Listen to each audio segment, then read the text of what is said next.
Welcome to Pax Britannica. Season 2, Episode 67, The Second English Civil War, Part 1.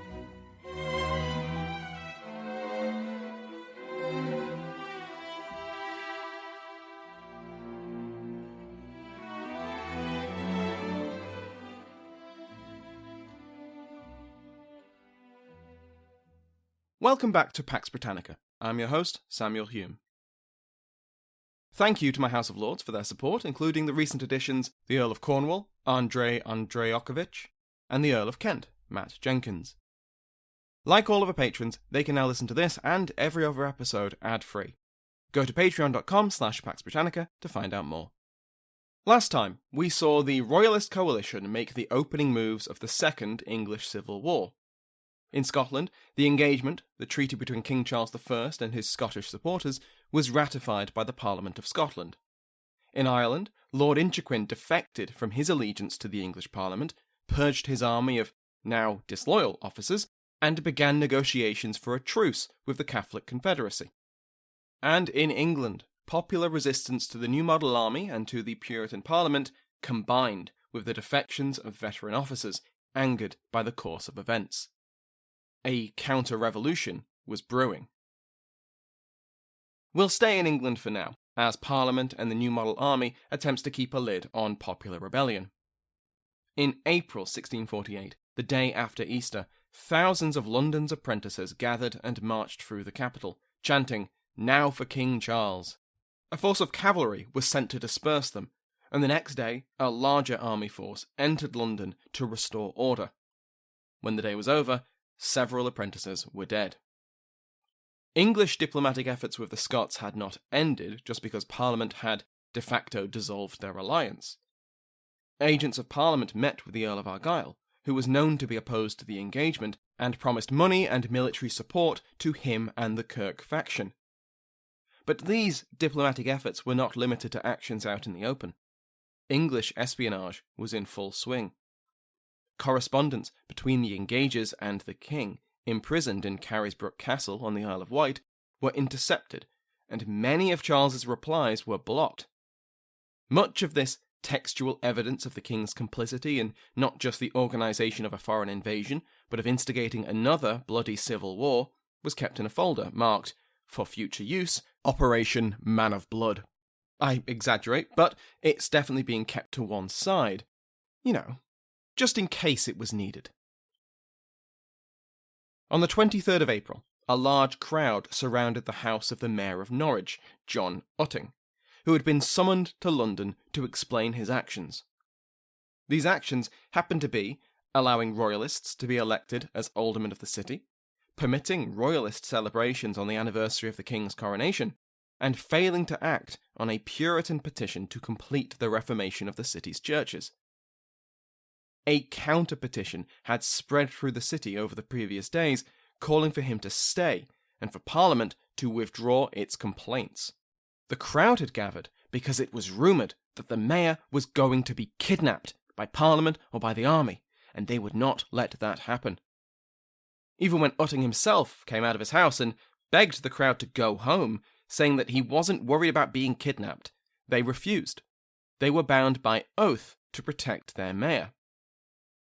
Events escalated. Soon, a group of armed men gathered, and when word reached them that the parliamentarian messenger who'd brought the summons was still in town, they rushed to seize him. And the sources state that had Utting not intervened, they'd probably have murdered him. Again, Utting urged them to disperse, and again this appeal didn't work. Instead, events escalated again. As the crowd grew, so did their confidence.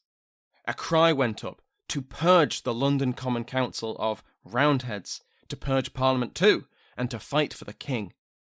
The parliamentarian messenger, who was meant to take Utting back with him, decided that really wasn't going to work anymore, and so he went to leave. The sources again state that had calmer heads not escorted the man out of the city, the crowd would have murdered him. But once that was done, things escalated again. When word reached Norwich that Colonel Fleetwood was on the way to restore order, the citizens of Norwich panicked. They broke into the city armoury and gathered together weapons and ammunition. Fleetwood did indeed arrive and engaged the crowd, forcing many to fall back into the building where they'd gathered their gunpowder.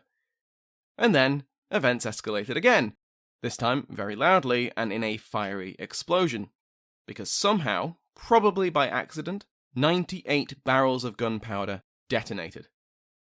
At least 100 people were killed in the direct explosion, soldiers and civilians alike, and the sources note that the debris from the explosion injured and killed people who were minding their own business miles away. The next day, Utting went to London and was placed under house arrest until July, when he was fined and released. Such was the paranoia of the times and resentment of Parliament that even though this had always been the most likely outcome, why Utting was quite content to go along with the messenger, it had still led to more than 100 deaths. Things were looking dire. The grandees, as well as many other officers, gathered at Windsor Castle. Here, on the 27th through to the 1st of May, they sought guidance from who else but God. Over these days, they fasted and prayed and spoke to each other about what illuminations they had received. Cromwell focused their thoughts by urging them all to, quote, a thorough consideration of our actions as an army, as well as our ways particularly as private Christians, to see if any iniquity could be found in them, that if possible we might remove the cause of such sad rebukes as there were upon us. End quote. Lieutenant General Gough was a particularly eloquent voice, quoting from the Bible, Proverbs 1:23 if you're interested, and insisting that all their troubles were God's punishment for not being pious enough. Soon enough, the entire room had broken down crying about how they were all such terrible sinners who had not listened to God or read the scriptures enough. But soon enough, they dried their eyes, and out of the shared emotion came shared conviction. They resolved to march against their enemies, God's enemies, and to fight them and destroy them in his name. You know, like Jesus would. This was another occasion where Charles was termed the Man of Blood.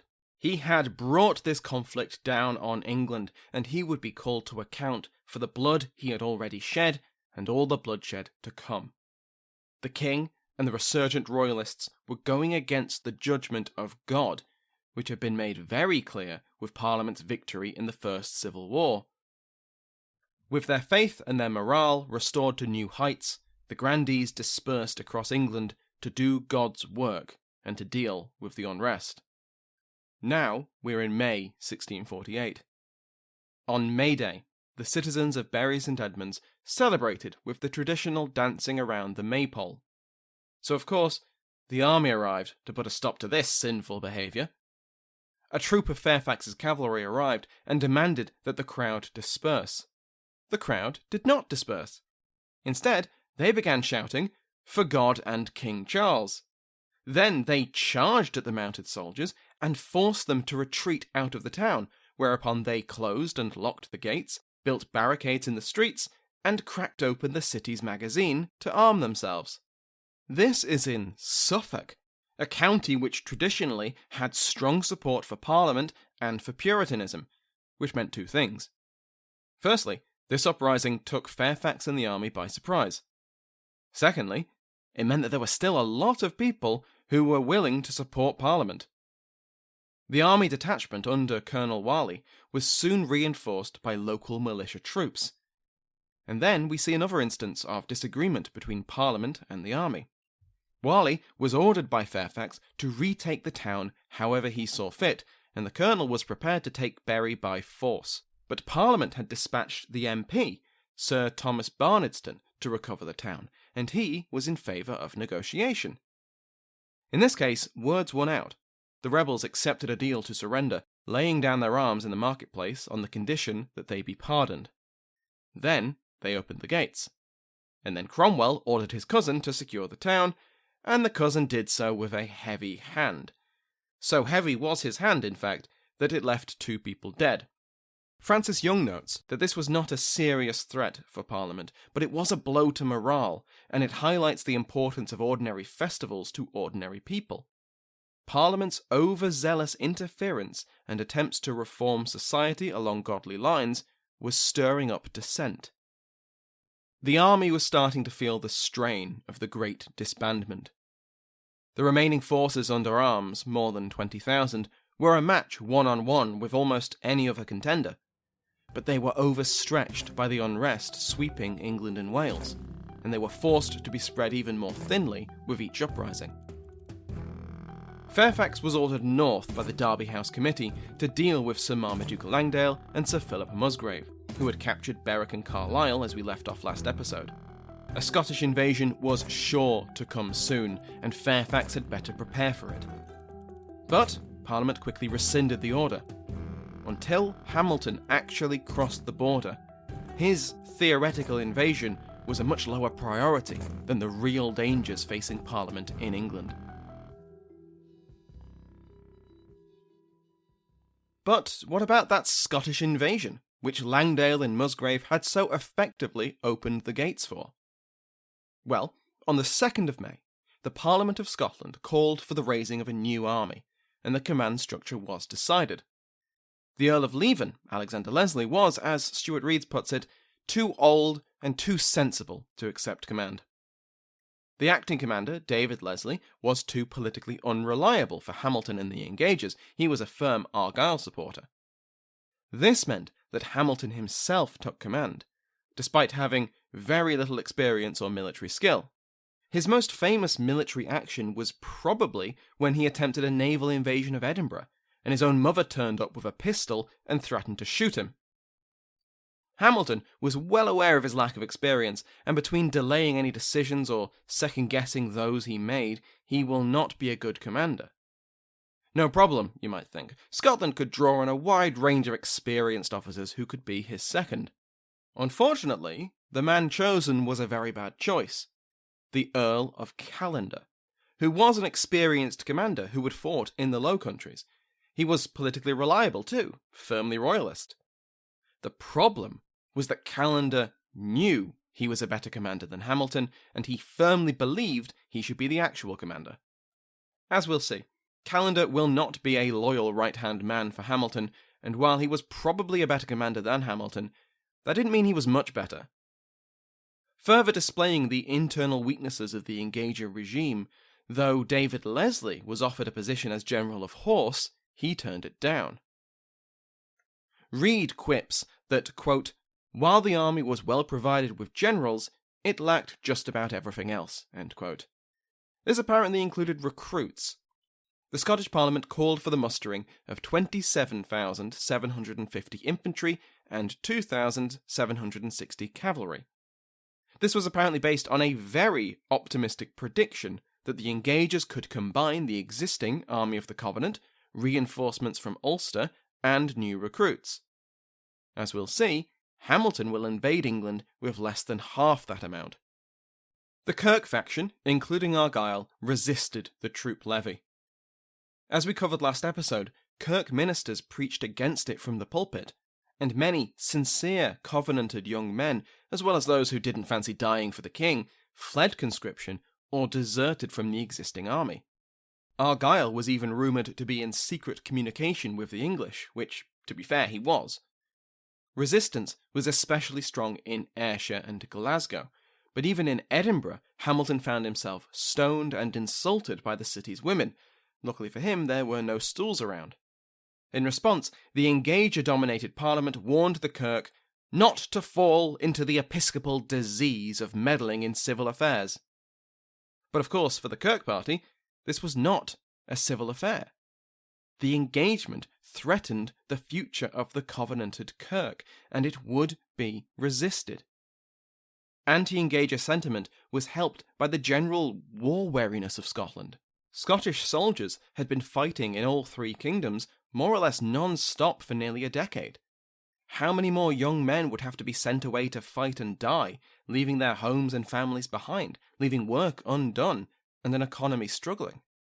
How much more tax could possibly be levied to support them? And for what? A king that many did not trust, who refused to take the covenant, and against the zealous words of their local minister, who they trusted with their very souls. Recruitment was, therefore, slightly difficult. This manpower issue was made worse by the conscious decision of the Engagers to refuse the services of many former Scottish royalist rebels who had fought against the Covenanter regime. This was meant to appease anti-engagement feeling, but it deprived the army of valuable veterans, and it didn't sway the Kirk.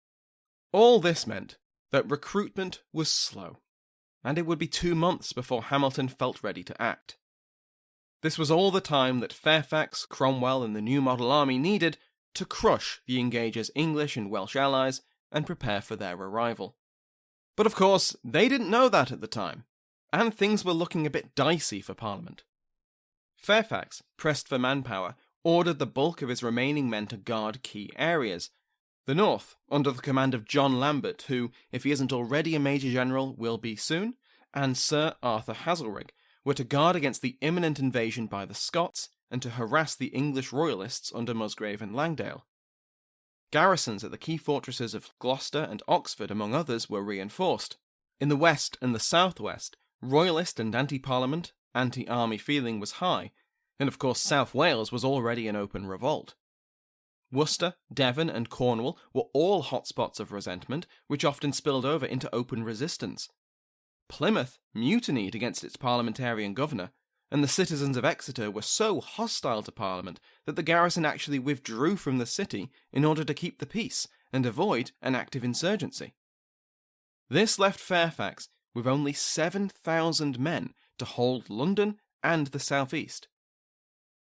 He'd need every single man, as Parliament's position in the southeast became more and more unstable. Chelmsford, in Essex, which had sent its petition earlier in the year, only to have it ignored, took on Westminster again. Now, the Chelmsford Grand Jury adopted the Engagement and Declaration, refusing to collect taxes, recruit soldiers, or allow the armies of Parliament to enter the Shire. And, just in case they hadn't made their allegiance known, the Engagement and Declaration also pledged to defend the king and the, quote, known laws of this kingdom. Worse, in late May, 8 warships of the Royal Navy defected to the king. Remember, the Royal Navy had been controlled by Parliament since the start of the First Civil War, much to the king's annoyance. Now, resentful at the lack of pay and at the independent control of the army and Parliament, and angry at the state of affairs, they swapped sides. Sir Thomas Rainsborough, only recently appointed, quickly found himself in a small boat as his fleet sailed away. The defection of this small fleet was a massive opportunity for the Royalists, if only they could decide what to do with it. In Paris, Henrietta Maria and her allies wanted to use it to escort Prince Charles to Scotland, where he would join up with Hamilton and the Engagers and march south. Anti-Engagers, or at least anti-Presbyterian Royalists, urged the prince to use it to sail to Ireland or to Wales to link up with Royalist forces there. Others supported a bold strategy of sailing up the Thames right to London, which would surely welcome the heir apparent with open arms, ending the war before it really got going. Events would soon overtake the debate, and until then, the Royalist Royal Navy ships blockaded the Thames and made some small contributions to the land war. Fairfax read the reports of the events in Wales with alarm. Remember, Colonel Poyer and Major General Larne, which is apparently how it's pronounced, had defeated part of Colonel Houghton's force, and had then gone on to recruit many Royalist Welsh into their forces. Houghton was now greatly outnumbered, and Fairfax was worried that he wouldn't be able to suppress this uprising on his own.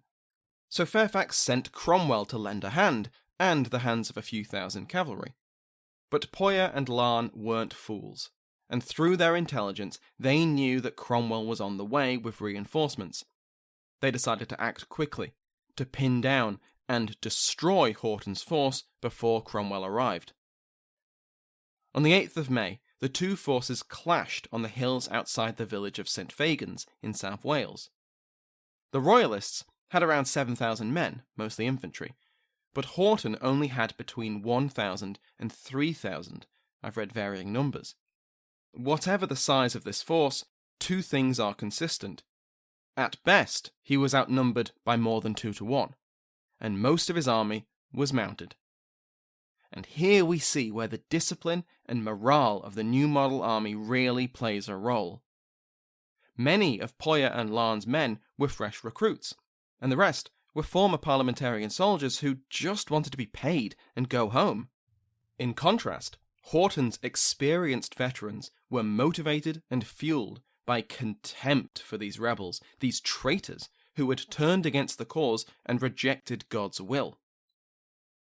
Even with the advantage of numbers, the Royalists simply could not break the parliamentarian cavalry, and when the mounted soldiers charged, it was all over. The Royalists broke and lost around 3,000 men, either killed, wounded, or captured. Houghton followed up the victory by marching on Tenby Castle, which had fallen to the Royalists, confident that Cromwell was close behind him with reinforcements. St Fagan's was a stunning victory for Parliament, proof that their cause had divine blessing, and it was equally devastating for the Royalists. Cromwell joined up with Houghton on the 11th of May, and the two set off on a tour of Wales. Just Cromwell, Houghton, and a few thousand of their closest and most heavily armed friends. They stopped at Chepstow Castle, which they stormed on the 25th of May, and then reached Pembroke. Now, Pembroke was a difficult nut to crack. It sits on a limestone hill, almost entirely surrounded by the Pembroke River, which gave it natural defences. It was regarded as one of the strongest fortresses in Britain. The garrison was mostly made up of Poyer's defecting veterans. Despite his optimistic prediction that they would soon take the castle, Cromwell and Houghton had to besiege the fortress for 2 months. Through the efforts of Poyer and Larne's men, a sizable force of the new model army and Oliver Cromwell himself would be kept out of wider events. Back in England, an armed group of 3,000 men marched on London from Surrey. But this wasn't an army, this was a petition, and they took this petition all the way to Parliament, as in, right into Westminster Hall. They killed a guard on the way in, and it took the army detachments which garrisoned the capital to force them out. Despite the numbers involved, only 5 or 6 petitioners were killed, but many more were wounded. More serious was the threat from Kent. Royalists in the county had planned to coordinate their uprising as the Scots invaded, but events spun out of control. When the Christmas rioters stood trial on the 10th of May, outrage spurred the rank and file to action. Within a few days, Royalist rebels had secured multiple towns and castles, such as Rochester and Sandwich, including their armories, all helped by Royalist defectors in the Royal Navy, whose powerful cannons bombarded parliamentarian coastal positions while blockading any support. In London, the Derby House Committee, which was meant to be focused on the Irish War, had become the chief executive body of England after the dissolution of the Committee of Both Kingdoms. Led by Lord Say and Seal, it coordinated with Fairfax to put down this dangerous threat. Kent is, of course, very close to London, and also very close to the European continent. If it was not brought back into parliamentarian control, foreign intervention from one of the king's relatives might be possible. That was, if the English rebels didn't take London themselves. By the 29th of May, the Royalists had mustered around 10,000 people near Rochester. They elected the Earl of Norwich as their leader, who was also the father of George Goring, the former Royalist general. Norwich decided that his ragtag army would advance on Blackheath, very near to London. In fact, like so many other places, it was so close that it is now part of Greater London. This was getting serious. Thanks to the Great Disbandment, Fairfax could only call on 4,000 men to counter this existential threat right on London's doorstep. This included the London garrison, and Fairfax had to leave the capital in the trustworthy hands of General Skippon, who commanded the militia and could be trusted to maintain order and the city's allegiance to Parliament. That is, unless Fairfax was defeated in the field, and a powerful Royalist army came knocking.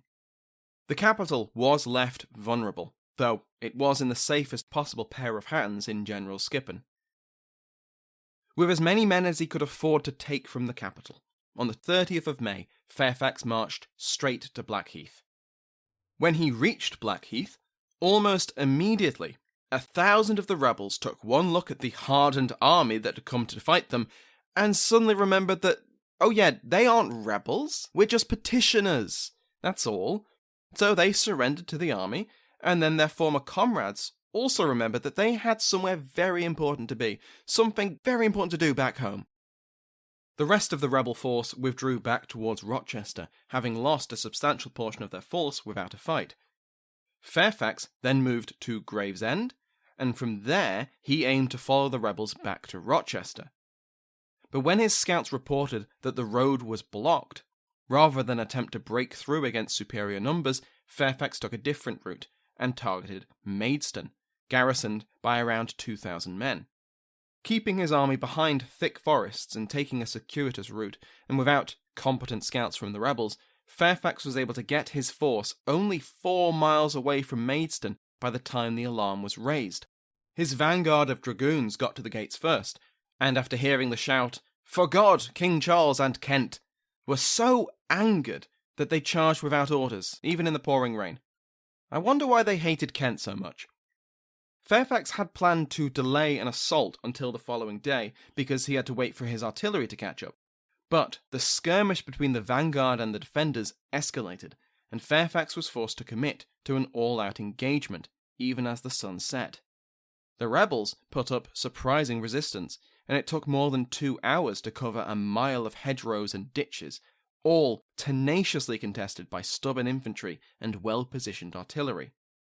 And that was just outside Maidstone. Once inside the walls, Fairfax found the rebels had built barricades, forcing the New Model army to fight street by street, house by house. Strategically placed artillery fired down the streets, scything through Fairfax's men. One account explains the tenacity of these rebels compared to the thousands that had just given up a few days before. These were apparently veteran royalists from the First Civil War, or sailors or apprentices from far afield with nowhere close to flee to. Desperate men, in other words. Fairfax led from the front, despite agony from gout, and despite the efforts of the royalists, Maidstone was fully conquered by 1 in the morning. The fall of Maidstone rippled through royalist ranks. Many of the royalists still under arms deserted once news reached them. Norwich was undeterred, though, and still led around 3,000 men at Rochester. His plan was to link up with royalists within London and capture the capital. But Skippon was no fool. London Bridge was fortified, the gates were shut, and any boats large enough to carry any significant number of soldiers were seized and prevented from sailing across the Thames. That first plan in tatters, Norwich led his men into Essex, crossing the Thames near Greenwich, mostly by small boat, on horseback and, for the unlucky, by swimming. After desertions, Norwich entered Essex with only around 1,500 men. Fairfax, in the opinion of Lipscomb, bungled here.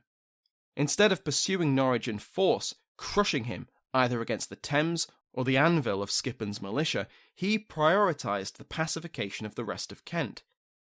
He sent Warley to shadow Norwich while he mopped up. Dover Castle had been besieged by the rebels, but had not yet fallen, and it was quickly relieved by Fairfax's men. Other rebels either surrendered, deserted the cause, or fled to join up with their comrades in Essex, which now became the centre of rebellious activity in the southeast. We'll follow Norwich and Fairfax into Essex next time. I'm trying something of an experiment, so the next episode will be out in just 3 days' time, just like this episode was published 3 days after the previous one.